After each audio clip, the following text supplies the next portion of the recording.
Sir మీరు ఇందాక ఒక మాట అన్నారు. యాక్చువల్గా ఈసారి చంద్రబాబు నాయుడు గారి ప్రభుత్వం వస్తుందని, టీడీపీ పక్కగా వస్తుందని మేము ఎప్పుడో భావించామండి అని అన్నారు. సో అంటే దానికి సంబంధించి ఏమైనా సర్వేలు ఏమైనా చేశారా సార్, లేకపోతే ప్రజల పల్స్ ఎలా పట్టుకోగలిగారు మీరు? అంటే ఎన్నికలకు ముందే పక్కగా ఏమి చేయలేదు కానండి. ప్రజలు ఎక్కడికి వెళ్ళినా ఏ వర్గం వాళ్ళు మాట్లాడినా చాలా ఇబ్బందులు పడుతున్నామండి, చాలా ఇది చేస్తామండి. అది అందరిలో వచ్చింది, అన్ని వర్గాల్లో కూడా వచ్చింది. ఓకే, వచ్చినా కూడా ఎవరు బయటపడలేరు. కొంతమంది ఎందుకు బయటపడలేదంటే, రేపు పొద్దున ఇట్లా మనం ఆయనకి చేస్తున్నాం, చంద్రబాబు వర్గంలో ఉన్నాం, చంద్రబాబు సింపతిగా ఉన్నాం, చంద్రబాబు గారికి ఓటేస్తాం, తెలుగుదేశానికి ఓటేస్తాం అని ఉంటే వాళ్ళ మీద కక్ష సాధింపులు చేస్తారు కదా. వాళ్ళందరినీ ఎలా నాశనం చేయాలో చేస్తున్నారు కదా. అందుకని భయపడి ఎవరి కాళ్ళు లోపల పెట్టుకున్నారు తప్ప బయటపడలా. సర్వేలకు ఎవరు వెళ్ళినా కూడా వాళ్ళు తెలుగుదేశానికి ఓటేసినా కూడా మీరు ఎక్కడే ఎవరికి వేసారండి ఓటు అంటే మేము వైసీపీకి వేసామండి. ఎందుకంటే సేఫ్టీ కోసం. ఎందుకని భయం అనేది క్రియేట్ అయ్యిందండి అలాగా ప్రజల్లోని, విపరీతమైన భయం క్రియేట్ అయ్యింది. ఆ క్రియేట్ అయిన వీటన్నిటితోటి లోపలే పెట్టుకున్నారు. మేము కూడా డెఫినెట్గా అధికారంలోకి వస్తాం అనుకున్నాం, కానీ ఇంత అద్భుతమైన మెజార్టీ తెలుగుదేశం పార్టీ పెట్టిన తర్వాత ఇంత పెద్ద మెజార్టీతో ఎప్పుడు రాలా. మహానుభావుడు ఎన్టీ రామారావు గారిదే ఆ రోజులు గొప్పగా చెప్పుకున్నాం. ఎందుకనంటే సినిమా ఇండస్ట్రీ నుంచి ఆయన తెలుగుదేశం పార్టీ పెట్టి ఆ రోజులో ఉన్న రాజకీయాలు నాయకులకి వ్యతిరేకంగా తిరిగి ఆయన కేవలం పార్టీ పెట్టిన 9 నెలల్లో అధికారంలోకి రాగలిగాడు. ప్రపంచంలో ఏ పార్టీ ప్రపంచంలో ఏ పార్టీ కూడా పెట్టి 9 నెలల్లో అధికార పార్టీని ఓడించి పూర్తిగా అధికారంలోకి వచ్చినాడు. One of the only person is NTR గారు. అలాంటి ఎన్టీఆర్ గారు సాధించినటువంటి విజయాల కంటే కూడా ఇప్పుడు వచ్చిన విజయం చాలా చాలా పెద్దది. సార్ తెలుగుదేశం పార్టీని ఏ ముహూర్తంలో పెట్టారు సార్ ఎన్టీఆర్ గారు? ఆయన అన్ని ముహూర్తాలు ఏమి చాలా బాగా చూస్తారు, ఆయనే పెడతారు. ఎందుకంటే ఒక పార్టీ 40 ఏళ్ళగా సస్టైన్ అవుతూ జనాల గుండెల్లో ఉండడం, జనానికి దగ్గరగా ఉండడం చాలా గ్రేట్ కదండి. అవును, చాలాసార్లు అయిపోయింది తెలుగుదేశం పని అనేవారు. తెలుగుదేశం అని చెప్పిన వాళ్ళందరూ కూడా గుండెల్లో పెట్టుకున్నారు పార్టీని. బయటకు వచ్చి అడ్జస్ట్ చేసి చెయ్యరు, కానీ అవసరం వచ్చిన రోజు కరెక్ట్గా వస్తారు. మొన్న ఆ సైలెంట్ వేవ్, ఎంత వేవ్ అంటే ఎవరికి అందల. అంటే సర్వేల అందరూ కూడా తెలుగుదేశం అధికారంలోకి వస్తే, కూటమి అధికారంలోకి వస్తే అన్నారు, కానీ రకరకాల సర్వేలు వచ్చేసారు. ఎవరు కూడా ఇన్ని సీట్లు అనేది రాలా. మరి పైగానేమో జగన్మోహన్ రెడ్డి గారు ఎన్ని సీట్లు వస్తాయని మీలాంటి వాళ్ళు వచ్చి అడిగితే చాలా వస్తాయి. 157 అన్నారు సార్. 157 మాకు వస్తాయని. వైనాట్ 175, 175 వస్తాయి మాకే, మేము తప్ప ఎవరు గెలవరు అని చెప్పారు. ఎప్పుడు కూడా ఎవరైనా సరే అణుకుగా ఉండాలి. మనకు అవకాశం వచ్చింది, అవకాశం వచ్చిన దాన్ని సద్వినియోగం చేసుకోవాలి. అర్ధంతరంగా ఏదో అంటారే, నరం మీద కురుపూర్లు ఇచ్చినాడును అర్ధంతరంగా డబ్బులు వచ్చినాడు తలకాయ ఎగరేస్తాడంట. అదే జరిగింది అక్కడ. మొట్టమొదటి నీకు ఎప్పుడైతే నువ్వు బెస్ట్ సీఎంగా 6 నెలల్లో వస్తానన్నా, 30 సంవత్సరాల పాటు నేనే పరిపాలిస్తానని చెప్పావో, దానికి తగ్గట్టుగా నీ పరిపాలన ఉండాలి కదా. ప్రజలు మెచ్చుకోవాలి కదా, ప్రజలకి అన్ని సదుపాయాలు చేయాలి కదా. నువ్వు ఏది చేయకుండా నేను 30 ఏళ్ళు పరిపాలిస్తానంటే ప్రజలేం పిచ్చాళ్ళ. ప్రజల్లో చైతన్యం వచ్చేది కాబట్టే ప్రజా చైతన్యం మేము ఎవ్వరూ కూడా ఊహించాల. తర్వాత నేను ఒక్కనే గారు జైల్లో ఉంది, చంద్రబాబు నాయుడు కూడా జైల్లో ఉన్నాడని అనిపించుకోవడం కోసం ఆయన అర్ధరాత్రి ఎక్కడో దీంట్లో ఉంటే అక్కడికి వెళ్ళి లేపి కారులో తీసుకొచ్చి ఎక్కడ తీసుకెళ్లాలో కూడా తెలియకుండా 24 గంటల కారులో తిప్పి చివరికి పోలీస్ స్టేషన్లో అప్పచెప్పారు. సార్ ఇక్కడ జైల్లోకి వెళ్ళిన తర్వాత ఏ విధమైన ఫెసిలిటీ, ఒక మాజీ ముఖ్యమంత్రి 14 సంవత్సరాలు ముఖ్యమంత్రిగా చేసిన ఒక వ్యక్తిని జైల్లో పెడితే దానికి కొన్ని ఫెసిలిటీస్ ఉంటాయి. వాళ్ళకి అవి ఏమీ లేవు. ఫ్యాన్ కూడా లేదు, దోమలు అసలు ఏమి పడుకోవడానికి. హైకోర్టుకి వెళ్ళి తెచ్చుకున్నారు కదా సార్? తెచ్చుకున్నారు, ఆయన వేయలేదు కదా హైకోర్టు. హైకోర్టు వాళ్ళ డైరెక్షన్ లోనే అక్కడ మిగతావన్నీ వచ్చాయి. ప్రజలు వెళ్ళి అడిగితే దానికి హైకోర్టు నుంచి వచ్చిన తర్వాత అప్పుడు ఫ్యాన్లు అవి పెట్టి కూర్చోడానికి ఒక కుర్చీ, భోజనం చేయాలంటే అక్కడ కూర్చొని తినడానికి వచ్చిన టేబుల్, ఇలాంటివన్నీ చేశారు. నేను అప్పుడు ఆ రోజున ఏమనుకున్నాను తెలుసండి, ఆయన అరెస్ట్ చేసిన రోజున చాలా మంచి పని చేశాడు జగన్మోహన్ రెడ్డి చంద్రబాబు నాయుడు గారిని అరెస్ట్ చేయడం. అందరూ కూడా దీన్ని బెయిల్ తీసుకొని బయటికి రావాలి ఓ తాపత్రయపడతా అంటే నేను మనస్ఫూర్తిగా కోరుకుంది ఏంటో తెలుసా, కనీసం 2 నెలల్లో 3 నెలల్లో ఈ జైల్లో ఉంటే మంచిది. సింపతి, ఎంత సింపతి పెరిగిందండి. ఇన్ని సంవత్సరాలు పరిచయం ఉద్యోగం చేసినా కూడా ఈ రోజుకైనా ఎవరైనా ఒక్కళ్ళు చంద్రబాబు నాయుడు ఈ తప్పు చేశాడు, అనే ఒక బ్లాక్ మార్క్ ఒకటి చెప్పండి ఇన్నేళ్లలో. కానీ వాళ్ళు ఆరోపిస్తూ ఉంటారు కదా సార్, చంద్రబాబు గారు కోర్టుకు వెళ్ళి స్టేలు తెచ్చుకుంటూ ఉంటారు, తన అవినీతి కేసుల మీద రకరకాల కేసుల్లో ఉన్నారు ఇలాగని ఆరోపిస్తూ ఉంటారు. అంటే వైఎస్ గారి జమాన్ నుంచి అది నడుస్తుంది, కాంగ్రెస్ జమాన్ నుంచి నడుస్తుంది. సో అందులో ఏమైనా నిజం ఉందా సార్? ఏమీ లేదు. అవి ఉంటే ఇన్నాళ్ళు బయట పడకుండా అట్లా ఉంటాయి. ఎవరైనా ఏదైనా దాయాలంటే 10 రోజులు దాస్తావు, 10 నెలలు దాస్తావు, 10 ఏళ్ళు దాస్తావు.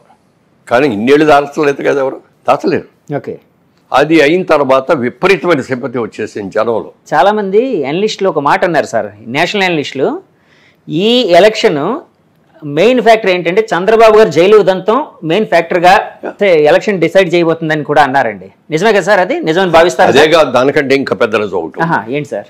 కొంతమంది ఎమ్మెల్యేలు, పేర్లు చెప్పను, కొంతమంది ఎమ్మెల్యేలు చంద్రబాబు నాయుడు గారి గురించి, చంద్రబాబు నాయుడు గారి కుటుంబం గురించి, చంద్రబాబు నాయుడు గారి పిల్లల గురించి ఎంత చండాలమైన మాటలు మాట్లాడారో చెప్పడానికి లేదు. నీతికి నిజాయితీకి పెద్ద పేరైన ఎన్టీఆర్ గారి కుమార్తె ఆవిడ మీద కూడా ఇది పెట్టారు. అవన్నీ పెట్టిన రోజు చంద్రబాబు నాయుడు గారు కళ్ళెం నీళ్లు పెట్టుకొని ఇచ్చాడు. రాజకీయ నాయకుడిగా నన్ను విమర్శించాలని నేను లెక్క చేయను, నా కుటుంబాన్ని, నా భార్యని, నా పిల్లల్ని కూడా అవమానించారని చెప్పి కళ్ళెం నీళ్లు పెట్టుకొని మళ్ళీ నేను ముఖ్యమంత్రిగా వచ్చాను ఇక్కడ అడుగు పెడతాను లేకపోతే పెట్టని చెప్పి వెళ్ళాడు. సార్ బాబు గారితో ఇంత క్లోజ్గా మీరు చాలా ఒక 40 ఏళ్ళు అనుబంధం కదండి, ఎప్పుడైనా ఆయన ఇలాగ కన్నీళ్ళు పెట్టుకున్న సంఘటన కానీ ఇంటర్నల్ గా బాధపడిన సంఘటన కానీ ఎప్పుడు చూడలేదండి. ఎప్పుడు ఆయన కన్నీళ్ళు పెట్టాడు. చాలా గుమ్మనంగా ఉండేవాడు. మనసులో ఏదైనా బాధ కలిగినా కూడా ఆయన లోపల పెట్టుకునేవాడు. మన దగ్గర నవ్వుతూనే మాట్లాడేవాడు తప్ప ఏ రోజున నాకు ఇది పరిస్థితి వచ్చింది ఏంటని కానీ ఇంకోటి కానీ ఓకే, ప్రజా నిర్ణయాన్ని మనం గౌరవించాలి, ప్రజలు ఓటేశారు, గౌరవిద్దాం, అలాగే బెస్ట్ ఆఫ్ లక్ చెప్పేవాడు. కానీ మొన్న జగన్మోహన్ రెడ్డి గారు చేసింది ఏంటంటే ఓడిపోయిందని తెలిసిన తర్వాత మీ బట్టి ప్రెస్ వాళ్ళందరూ వెళ్ళి అడిగితే నేను ఇన్ని పనులు చేశాను, అన్ని పనులు చేశాను, నేను ఇంతమందికి డబ్బులు ఇచ్చాను, వాళ్ళందరూ ఏమైపోయారు, వాళ్ళ ఓట్లన్నీ ఏమైపోయినాయి. ఎప్పుడు కూడా ఒక నాయకుడు ఎవరన్నా ఓడిపోయినప్పుడు ఒకళ్ళిద్దరు అన్నారు అనుకో, అందులో కూడా కొంతమంది అన్నారు, కానీ ఈయన మాత్రం నేను ఇన్ని రకాలుగా డెవలప్ చేశాను, నేనేం చేసిన తప్పు, నన్ను ఎందుకు ఓడించారు అన్నాడే. కానీ ఎప్పుడు కూడా ఎందుకంటే బెస్ట్ ఆఫ్ లక్ అండి, ప్రజా నిర్ణయాన్ని మేము శిరసావహిస్తున్నాం అని కొత్త గవర్నమెంట్కి బెస్ట్ ఆఫ్ లక్ చెప్తున్నాం. ప్రజల్ని జాగ్రత్తగా చూసుకుంటూ మీరు ఏమైతే ప్రమాణాలు చేశారో, మీరు ఏమైతే ఇస్తామని చెప్పారో అవన్నీ కూడా ఖచ్చితంగా చెయ్యండి, గుడ్ లక్ అని చెప్పేసి అనుకోవాలి. అంతేగాని నేను అది చేశాను ఇది చేశాను అని కళ్ళెం నీళ్ళు పెట్టేసి ఇప్పుడు ఏమన్నా మళ్ళీ వెనక్కి వస్తుంది, ఎలక్షన్ రాదు కదా. తర్వాత ప్రపంచంలో ఎక్కడ జరిగింది ఇంకోటి జరిగింది. జగన్మోహన్ రెడ్డి గారు ఆయన 14 నెలలు జైల్లో ఉండి తిరిగి వచ్చాడు, బెయిల్ వచ్చింది. జనరల్గా ఎవరైనా ఒక్క కేసు ఉన్నాడు, ఆయన ఇన్ని కేసులు కదా, ఒక్క కేసు ఉంటే బెయిల్ ఇస్తే 1 నెల ఇస్తారు, 2 నెలలు ఇస్తారు, 3 నెలలు ఇస్తారు, 6 నెలలు ఇస్తారు, సంవత్సరం ఇస్తారు, అంతకంటే ఎవడు ఇవ్వడు కదా. ఈయన 18 కేసులు ఉన్నాయి ఈయన మీద. 18 కేసుల్లో నెంబర్ 1 ముద్దా ఎవరంటే ఈయనే. అలాంటి ఆయనకి ఎన్నేళ్ళు అయిందండి ఆయన బెయిల్ బయటకు వచ్చి? 10 ఏళ్ళ పైన అయింది కదా, 12 ఏళ్ళు అంత అయింది. ఇన్ని రోజులు అసలు బెయిల్ ఎవడిస్తాడండి? మేనేజ్ అది రాకుండా చూసుకున్నాడు అంతే. ప్రతిసారి ఢిల్లీ వెళ్ళినప్పుడల్లా ఏదో ప్రత్యేక హోదా తీసుకొస్తాడు, లేకపోతే ఈ డబ్బులు తీసుకొస్తాడు, అవి తీసుకొస్తాడు, ఇది తీసుకొస్తాడు అని ఆయన తెచ్చేది ఏమీ లేదు. తన కేసులు ఎలా ఆపుకోవాలి, ఎలా వాళ్ళు. ఈ 5 ఏళ్ళు జగన్మోహన్ రెడ్డి గారు ఎప్పుడు ఢిల్లీ వెళ్ళినా తన కేసులు పని మీద సొంత పని మీద వెళ్ళారు తప్ప భావిస్తున్నారు సార్. సో ఇలాంటి ఫ్యాక్టర్లన్నీ ఆయన ఓడించాయండి డెఫినెట్గా. మరి ఇవన్నీ కూడా ప్రతిదీ లెక్కేస్తారండి. వాళ్ళ ఎన్టీ రామారావు గారు రాజకీయాల్లో రాకముందు మన ఆళ్లలో చూసుకుంటే ఓ 20% పేపర్ చదివేవారేమో, రాజకీయాలతో టచ్ ఉంది. 80% అసలు ఎవరికి టచ్ ఉండేది కాదు. అలాంటిది ఎన్టీ రామారావు గారు వచ్చిన తర్వాత ప్రతి వాళ్ళకిలో ఒక చైతన్యం వచ్చింది. రోజు మైక్ తీసుకెళ్ళి పెట్టండి, కూలి పని చేసే వాళ్ళ దగ్గర కూడా ధారాళంగా మాట్లాడేసేస్తారు. లేదండి, నేను చాలాసార్లు వెళ్ళినప్పుడు అద్భుతంగా మాట్లాడుతున్నారు, అద్భుతంగా మాట్లాడతారు. ఇద్దరు లేదు, రామారావు రాకముందు ఆ చైతన్యం లేదు ఎవరు. రాజకీయ చైతన్యం తీసుకొచ్చింది ప్రజల్లో, ముఖ్యంగా పేదవాళ్లలో ఎన్టీ రామారావు. ఆయన ఎంత నిజాయితీగా ఉన్నాడో అంత మించిన నిజాయితీతో చంద్రబాబు నాయుడు గారు కూడా ఉన్నారు. నందమూరి వారి కుటుంబం మీద కానీ, నందమూరి వారి పిల్లల్లో ఇప్పుడు బాలకృష్ణ గారిలో కానీ, చంద్రబాబు నాయుడులో కానీ ఏ రోజున ఏదైనా ఒక్క అవినీతి కేసు ఉందో ఒక్కడన్నా.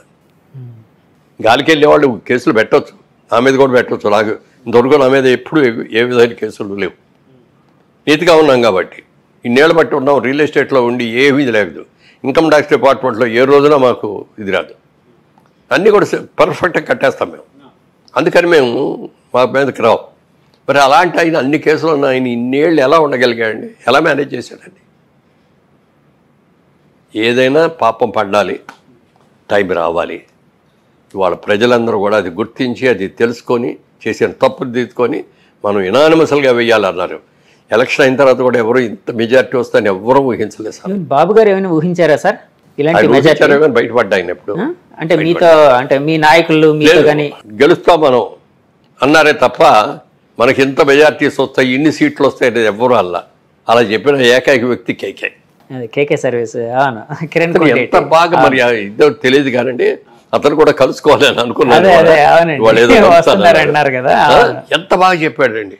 లాస్ట్ టైం ఓడిపోయినప్పుడు జగన్మోహన్ రెడ్డి గెలిచినప్పుడు బాగానే ఇట్లాగే చెప్పాడు. అవునండి, ఆయనకి ఎన్ని సీట్లు వస్తాయి మేమే అనుకున్నాం. చంద్రబాబు నాయుడు గారికి రాకుండా ఎవరు ఇస్తారు? 20 వస్తాయి. ఇవాళ అన్నారే మీరు బోల్డని చేసామని చెప్పి ఈయన చంద్రబాబు నాయుడు గారు కూడా ఆ రోజులు అన్నారు, మనం పసుపు కుంకుమ ఇచ్చాం బోల్డ్ మందికి, ఎలక్షన్ ముందు 10,000 చెప్పి ఇచ్చాము, మహిళా ఓట్లన్నీ మనకు వచ్చేస్తాయన్న. కానీ ప్రజలు ఏమన్నారు తెలుసండి? ఆయన 10,000 ఇస్తే ఆయన సొంత డబ్బులు ఇచ్చాడా? గవర్నమెంట్ డబ్బులే కదా మాకు ఇచ్చింది. ఆయన ఏదైనా సొంత డబ్బులు ఇస్తే అప్పుడు ఆలోచిస్తాం దాని గురించి. ఎవరు సొంత డబ్బులు ఇస్తే వాళ్ళకి ఓటేస్తా ఉన్నారు.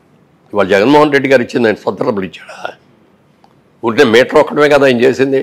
మీటర్ ఒక్కట రోజు దారింటి వెళ్ళి రిక్షా వాడినో లేకపోతే కూలి పని చేసుకునే వాడిని పిలిచి బాబు ఇదిగో ఇక్కడ నొక్కు అంటే నొక్కుతాడు. కానీ నొక్కటానికి డబ్బు ఎలా సంపాదించాలి, ఇన్కమ్ ఎలా తీసుకురావాలి, ట్యాక్స్లు ఎలా పెరగాలి, మన వాళ్ళకి కావాల్సిన అవసరాలన్నీ ఎలా తీరాలి, ఇవన్నీ తెలుసుకొని చేసేవాడే నిజమైన ముఖ్యమంత్రి తప్ప ముఖ్యమంత్రి అంటే ఏంటి?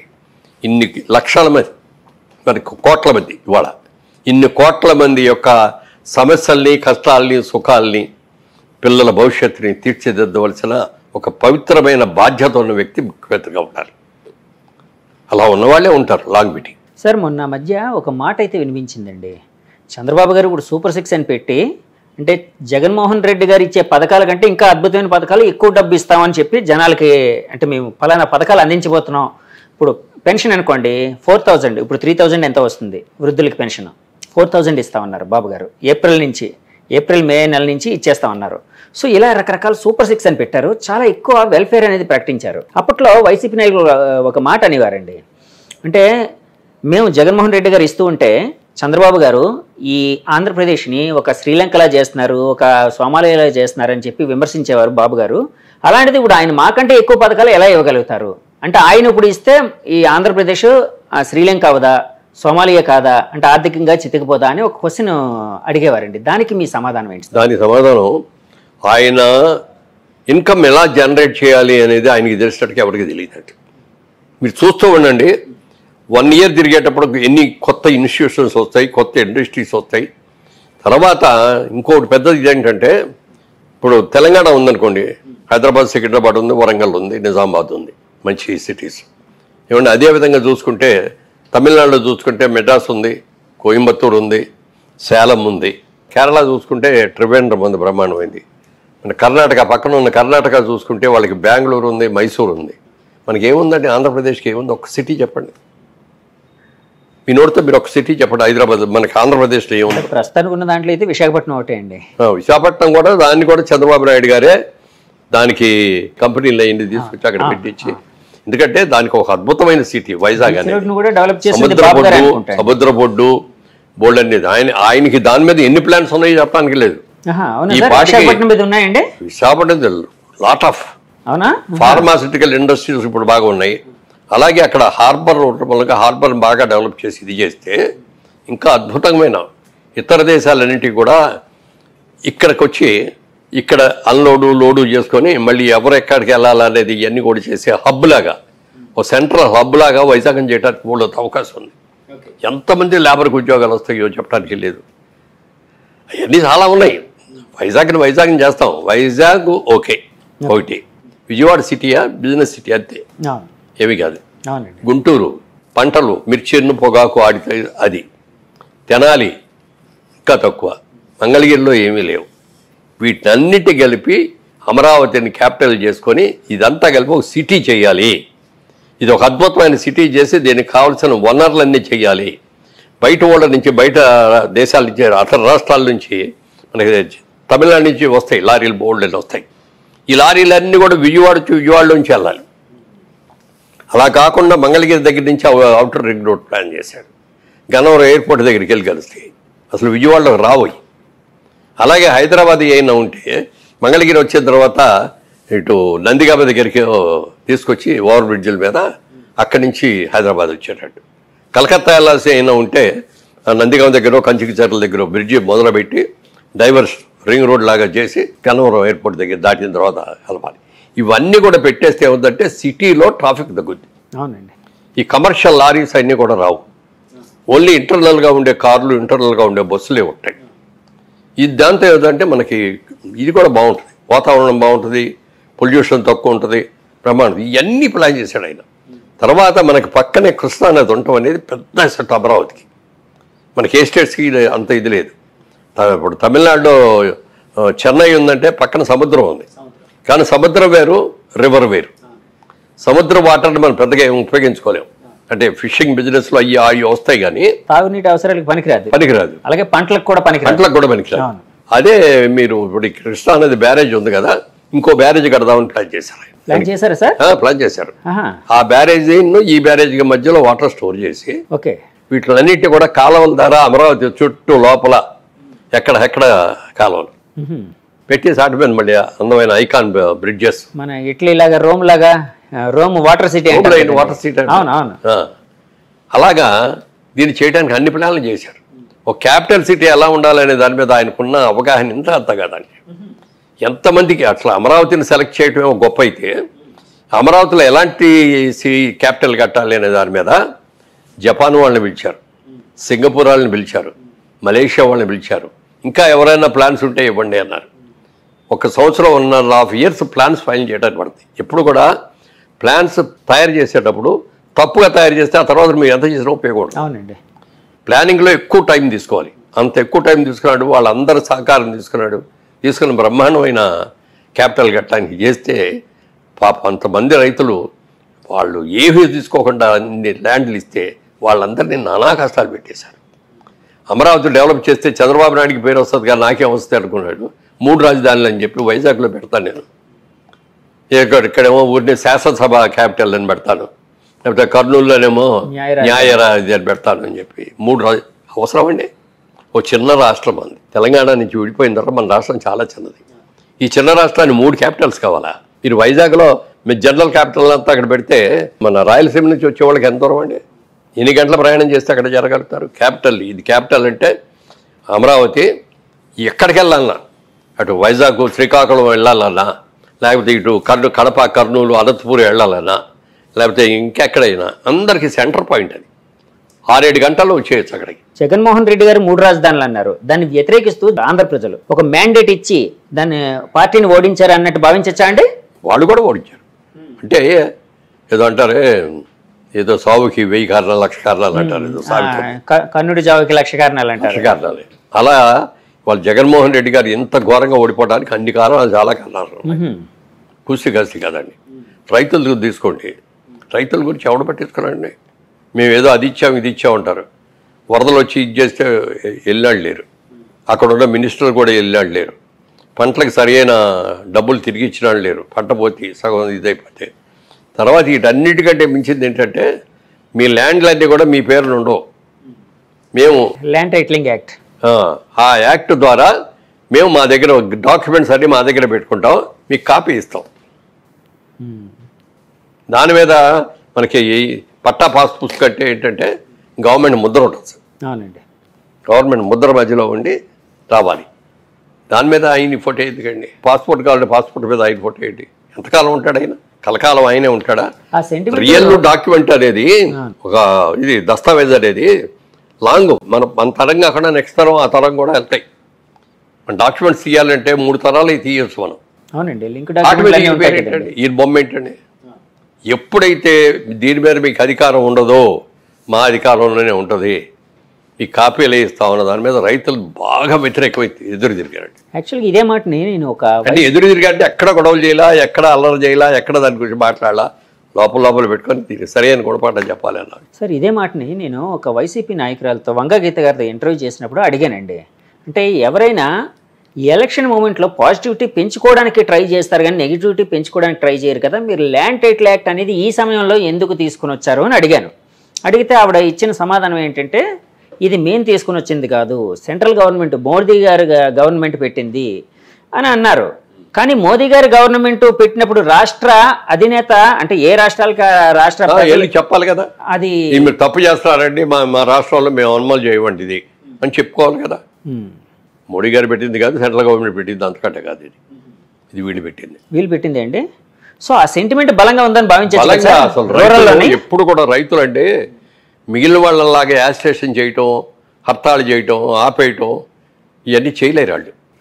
ఇంట్లో నుంచి పొలానికి వెళ్ళటం, పంట పండించుకొని తీసుకురావటం, సవ్యంగా పంట పడితే అది జాగ్రత్తగా. అమరావతిలో 4-5 ఏళ్ళుగా చేస్తున్నారు కదండి ఆయన యాజిటేషన్, అంటే మొత్తం అన్ని పక్కన పెట్టి కూడా అమరావతి రాజధాని రైతులు దాన్ని అంటే ఒక రకమైన సెంటిమెంటల్ దాంతో చేస్తున్నారు. ఎంత కడుపు మండిపోయింది వాళ్ళకి. మాకేంటి అసలు ఇది, మేమేదో ఒక మంచి కోరి ఒక మంచి జరుగుద్ది, చంద్రబాబు నాయుడు గారు చెప్పారు, ఒక అద్భుతమైన క్యాపిటల్ చేస్తా అన్నారు, మాకందరికీ మేము ఇచ్చే ప్రతి ఎకరానికి ఇన్ని గజాల చొప్పున ఇస్తానన్నారు, అప్పుడు దాకా కౌలు ఇస్తా అన్నారు అని అందరూ నమ్మించి ఇస్తే వాళ్ళు ఎంత కోసం ఈ 5 సంవత్సరాలు ఎంత బాధపడ్డారు. వాళ్ళు పట్టమే కాదు, వాళ్ళని చూసిన వాళ్ళకి నాలాంటి వాళ్ళకి కూడా ఎంతో బాధ కలిగింది. అంత చేసి ఏం కరబరా బాబు, ఇది తీసుకెళ్ళి క్యాపిటల్ ఎక్కడో పెడతారంటాడు. వాళ్ళు ఇచ్చిన ల్యాండ్లన్నీ కూడా ప్లాటింగ్ చేసి ఎవరెవరికో ఇచ్చేస్తారంటాడు, ఇళ్ల స్థలాలు. ఏంటది, మీరు ఇళ్ల స్థలాలు వాటిలేసి అమ్ముకోవడం కోసం ఇచ్చుకోవడం కోసం ఇచ్చింది వాళ్ళు. ఒక క్యాపిటల్, ఒక అద్భుతమైన క్యాపిటల్ కడతారు. రేపు పొద్దున ఈ అసెంబ్లీ కట్టింది మా ఊరే అని, లేకపోతే ఇదిగో ఈ హైకోర్టు కట్టింది మా స్థలాలు మా పొలాల్లో అని ఎంత గర్వంగా చెప్పుకుంటారు వాళ్ళు. అలా చెప్పుకోవాలని మేమందరం కూడా వెళ్ళి చెప్పాం. ఇక్కడ క్యాపిటల్ వచ్చి అంత అనుమానం పెద్ద సిటీ ఇక్కడ కనుక చేసేటైతే పొద్దున్న మీ పొలాలన్నీ మీ ఇంటికి కూడా బంగారం అయిపోతాయి. మీరు వాళ్ళు ఇచ్చిన ప్రభుత్వానికి మీరు ఇచ్చామనుకున్న ల్యాండ్ది మీరు ఎక్స్పెక్ట్ చేసిన రైట్ కంటే 10 రెట్లు ఎక్కువ వస్తాయి. ఇక్కడ హైదరాబాద్లో ఎప్పుడన్నా ఊహించామండి ఈ రేట్లు ఎలా వచ్చినాయి? ఇక్కడ క్యాపిటల్ వచ్చి మరి డెవలప్మెంట్ అంతా వచ్చి ఇన్స్టిట్యూషన్స్ అన్నీ వచ్చి ఎంత ఇచ్చింది. అలా తీసుకురాగలగాలి. అలా తీసుకొచ్చే మొగాడు, అన్ని రకాల ప్లాన్స్ ఉన్నవాడు. ఇప్పుడు దేశం అంతా అప్పుల్లోకి, రాష్ట్రం అంతా అప్పులు చేశారు కదా. ఎన్ని అప్పులు అంటే ఇంకో 15 ఏళ్ళు 20 ఏళ్ళు కూడా ఈయన తీరుస్తూనే ఉండాలి. రేపు జీతాలు ఇవ్వడానికి డబ్బులు ఉన్నాయో లేదో కూడా మనకు తెలియదు. సో దాన్ని మరి చంద్రబాబు నాయుడు గారు ఎలా అధిగమించే అవకాశం ఉంది? ఆయనకి అదే ప్లాన్స్, చాలా ప్లాన్స్ ఉన్నాయి. నెంబర్ 1 అండి. నెంబర్ 2, సెంట్రల్ గవర్నమెంట్లో కూడా వాళ్ళ ఎన్డీఏ గవర్నమెంట్ వచ్చింది. ఇప్పుడు కీలకంగా వ్యవహరించబోతున్నారు చంద్రబాబు. ఎన్డీఏ వచ్చిన తర్వాత ఏంటంటే బీజేపీకి అబ్సల్యూట్ మెజారిటీ వస్తే వాళ్ళ పోకడ వేరుగా ఉండేది. ఇవాళ ఎన్డీఏ లేకుండా బీజేపీ అధికారంలోకి రాలేదు. దాంట్లో ముఖ్య పాత్ర వాళ్ళు చంద్రబాబు నాయుడు గారు, చంద్రబాబు గారు, నితీష్ గారు, వీళ్ళిద్దరు. చంద్రబాబు గారు మెయిన్గా అదే. అందుకని నిన్న మీటింగ్లో అయ్యి చూస్తే ప్రైమ్ మినిస్టర్ గారు పక్కన కూర్చుంది ఎవరంటే చంద్రబాబు. ఒకప్పుడు వాజ్పేయి గారు ఉన్నప్పుడు కూడా అప్పుడు కాంగ్రెస్కి ఇది కూడా అపోజిషన్ ఇది కూడా రాలా చేస్తే అప్పుడు చంద్రబాబు నాయుడు గారు ఎన్నో నిర్ణయాలు తీసుకున్నాడు. గవర్నమెంట్లో కూడా వెళ్ళలేదు ఆయన. మీరు రండి, మీకు ఎన్ని మినిస్టర్లు ఇస్తామంటే కూడా వద్దండి, మేము బయట ఉంటాం అది ఇది అని చెప్పి. కానీ ఈసారి అలాంటి ఆలోచన రాకుండా చంద్రబాబు నాయుడు గారు కూడా ప్రభుత్వంలో కలవాలి, ఎన్డీఏలో గవర్నమెంట్ అవకాశం ఉందా సార్? ఉంది. ఎందుకంటే ఒకవేళ అందులో ఉంటే సెంట్రల్ మినిస్ట్రీలో వస్తే స్టేట్ ఇంకా ఎక్కువ చేయొచ్చు కదా, గోల్డెన్ బెనిఫిట్స్ వస్తాయి మనకి. ఇప్పుడు ఈ విధంగా ఎలా చూసుకున్నా 4-5 మినిస్టర్స్ వస్తాయి ఆంధ్రప్రదేశ్కి, ఇంకా ఎక్కువ వచ్చినా కూడా రావచ్చు. మరి వాటన్నిటితోటి 4-5 పక్కగా వస్తాయి సార్, పక్కా.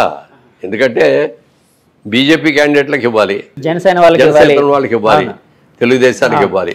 ఎన్ని సీట్లు వస్తే అన్ని ఇదని రేషియో ఉంది. దాని ప్రకారం సీట్లు వస్తాయి. 4 కాదు 6-7 వస్తాయి సార్. అలాగే చంద్రబాబు గారు అమరావతి కోసం చెప్పేటప్పుడు అంటే చాలా మంది వైసీపీ నాయకులు ఒక మాట అయితే చెప్పేవారండి. అమరావతి యాక్చువల్గా చంద్రబాబు నాయుడు గారు ఎంచుకోవడానికి కారణం ఏంటంటే రియల్ ఎస్టేట్ బిజినెస్ చేయడం కోసం ఆయన తీసుకున్నారు. అంటే అంతకుముందే అమరావతిని ఫిక్స్ చేసుకొని ఇంటర్నల్గా చుట్టుపక్కల తన బంధువుల చేత, బినామీల చేత అన్నీ కొనిపించేశారు స్థలాలు. ఇది డెవలప్ అయితే ఆ స్థలాలకి వాల్యూ పెరుగుతుంది కదా అన్న కారణం చేత ఆయన అది ఎంచుకున్నారు. ఇదే కారణం చేత జగన్మోహన్ రెడ్డి గారు అధికారం చేపట్టిన తర్వాత ఇక్కడ కాకుండా విశాఖపట్నం క్యాపిటల్గా చేయడానికి ఆయన వెళ్ళారు అని చెప్పి ఒక మాట అయితే వినిపించేదండి. సార్ అలాంటిది ఏదైనా ఉందని మీరు భావిస్తున్నారా? అస్సలు లేదండి. మాకెవరికి కూడా అమరావతి ఫైనల్స్ అవుతుందనే సంగతి మాకు తెలియదు. మేము ఎవరు కూడా అక్కడికి వెళ్ళి పొలాలు కొనుక్కోలేదు. సుజనా చౌదరి గారు 300 కొన్నారని, నేను 150 ఎకరాలు కొన్నాను, ఇంకోటి ఎవరో ఇది కొన్నారని.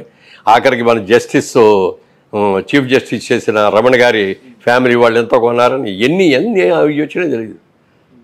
మాకు ఎవ్వరికి అక్కడ సెంటు నేల లేదండి. మాకు మీకేం లేదు. ఒక ప్రాజెక్ట్ చేసాం మేము మెయిన్ రోడ్డు మీద, అమరావతి ద క్యాపిటల్ అని. దానికి కూడా అది మేము కొన్న ల్యాండ్ కాదు, ఆ ల్యాండ్ ఓనర్తో మేము ఇది చేసుకొని జాయింట్ డెవలప్మెంట్ చేసింది అది. అంతగా తప్ప ఎక్కడ మాకు గజం స్థలం కూడా లేదు నాకు ఎక్కడ. ఒకవేళ ఉందే అనుకుందాం వాళ్ళు అన్నట్టు, నా వ్యాపారం అది, నా వ్యాపారం రియల్ ఎస్టేట్. ఫ్యూచర్లో డెవలప్మెంట్ ఎక్కడ వస్తుందో చూసి అక్కడ కొనుక్కుంటాం. తప్పేంటది? నా దగ్గరకు వచ్చే కస్టమర్కి బెనిఫిట్ పెరగాలి అంటే ఒక అభివృద్ధి ప్రదేశంలో నేను కట్టాను అనుకోండి, వాళ్ళ కొనుక్కున్న వాళ్ళందరికీ 1-4 రెట్లు పెరుగుతాయి కదా, వాళ్ళందరూ బెనిఫిట్ అవ్వాలి కదా. ఒకవేళ చేసినా తప్పు లేదు, బాడీ ఎవ్వరు చేయలే, ఎవ్వరు 10 ఎకరాలు కూడా కొనుక్కున్నాళ్ళు లేరు ఎవరు. సార్ మీరు అప్పుడు ఎందుకు సార్ ఫోకస్ చేయలేదు అమరావతిలో కొనడానికి? అంటే ఇలాంటి ఇబ్బందులు ఏమైనా వస్తాయనా రేపు? అదేం లేదు, రాజకీయ పరంగా విమర్శలు ఏమైనా వచ్చే అవకాశం ఉందనా? ఎందుకంటే మీరు మంచి వ్యాపారస్తులు, ఎక్కడ పెరిగితే కొంటారు. మా ఉద్దేశం ఏంటంటే మేము హైదరాబాద్ దాటి ఎక్కడికి వెళ్ళాం. ఎందుకనంటే మనం చేసే ప్రాజెక్టులు చేసేసి కోట్లు సంపాదించాలని ఆశలు మాకు లేవు. నీతిగా చేయాలి, నిజాయితీగా చేయాలి, ప్రతిదీ మన అందుబాటులో మన చెప్పు చేతుల్లో మనం చూసుకుంటూ చేయాలి.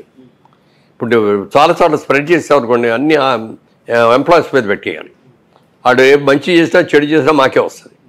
ఎప్పుడు కూడా అతిథికి వెళ్ళొద్దు, మనం లిమిటెడ్గా చేస్తున్నాం, మనం చేసేది కూడా నీట్గా చేసుకోవాలి. ఎక్కడ ఏ ప్రభుత్వ ఆస్తులు మనకు వద్దు, రైతుల దగ్గర నుంచి క్లియర్ ల్యాండ్స్ కొనుక్కుందాం, డెవలప్ చేసుకుందాం అని చేశాం. కాబట్టి అక్కడికి వెళ్ళాలనుకోవాలి. కాకపోతే ఏంటంటే రాష్ట్ర విభజన జరిగింది, ఒకటే ఆంధ్రప్రదేశ్ అనుకున్నది, తెలంగాణ విడిగా ఆంధ్రప్రదేశ్ విడిగా 2 రాష్ట్రాలుగా చీలినాయి. కాబట్టి మనందరం కూడా అక్కడి నుంచి వచ్చిన వాళ్ళం. కాబట్టి ఒక వైజాగ్ను ఒక విజయవాడ మనం కూడా చేస్తే బాగుంటుందని ఒక ఆలోచనలు వచ్చి కొందామని వెళ్తే అప్పటికే రేట్లు పెరిగిపోవడం వల్ల కొనలేకపోయాం. సరే ఏదో దొరికింది, జాయింట్ డెవలప్మెంట్ చేసాం, అంతకుమైనా ఏమీ చేయలే. వైజాగ్లో కూడా ఏమీ కొనలేదు. మాకు అక్కడ ఆటోమొబైల్ బిజినెస్ ఉంది, మారుతి కార్ డిస్ట్రిబ్యూటర్స్, మాకు షోరూమ్స్ వర్క్షాప్స్ అయ్యాయి. వాటికి కావాల్సి కొనుక్కున్నాం, అవి మార్కెట్ రేట్లో కొనుక్కున్నాయి. ఇది కూడా గవర్నమెంట్ ఇచ్చిన ఏం కాదు.